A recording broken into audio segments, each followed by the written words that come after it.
Hi everyone, welcome back to JLL, and today I'll be showing you how to use bike sharing in Singapore. Now, I previously made this video a few years ago, but since then there's been some changes, and that's why I'm making this video today.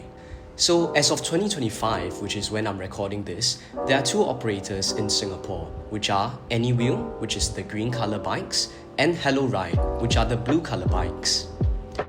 Now, you may still see some other bikes from other operators other than these, but these are abandoned bikes and are non-functional, so you can't use them.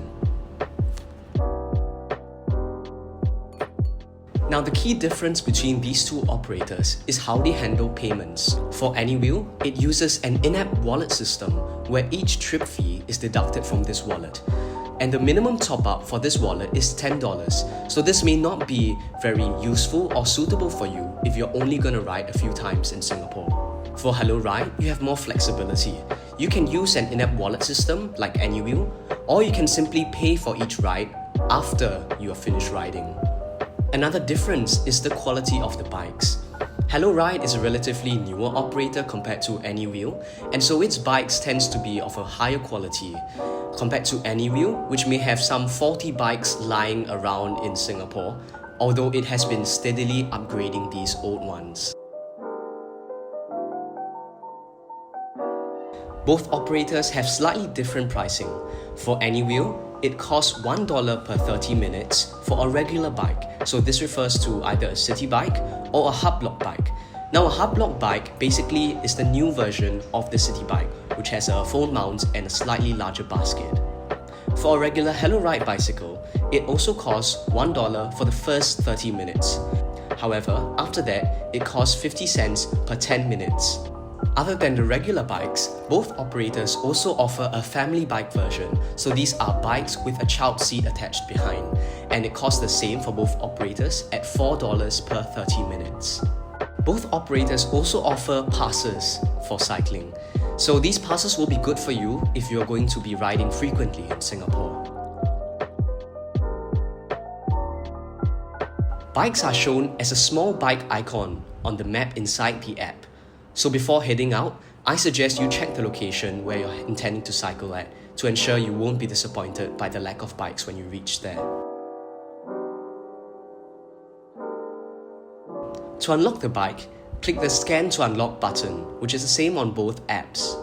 Scan the QR code of the bicycle, and the lock will automatically unlatch itself, and you are free to ride.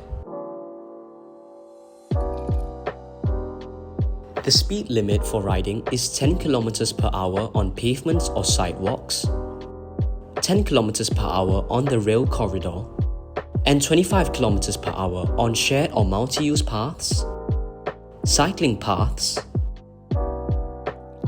and the Park Connector Network, or PCN for short. But you likely won't be hitting these speeds because our shared bikes are single-geared and non-electric.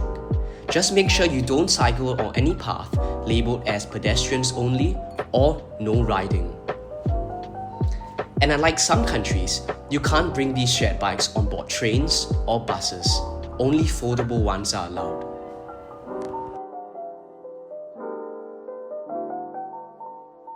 You're only allowed to park these bikes at designated parking areas, which can be found at some bus stops, MRT stations, or public housing void decks.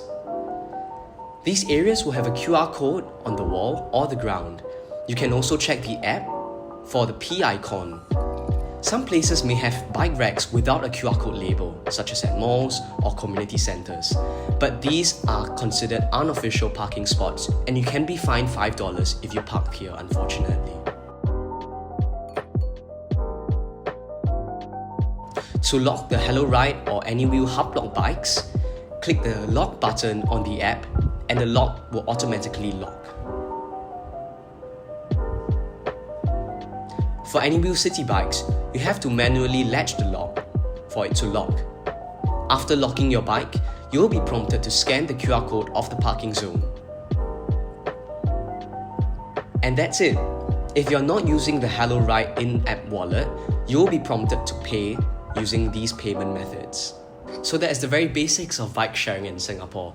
I hope you enjoyed this video and found it useful. If you did, do give us a like and subscribe.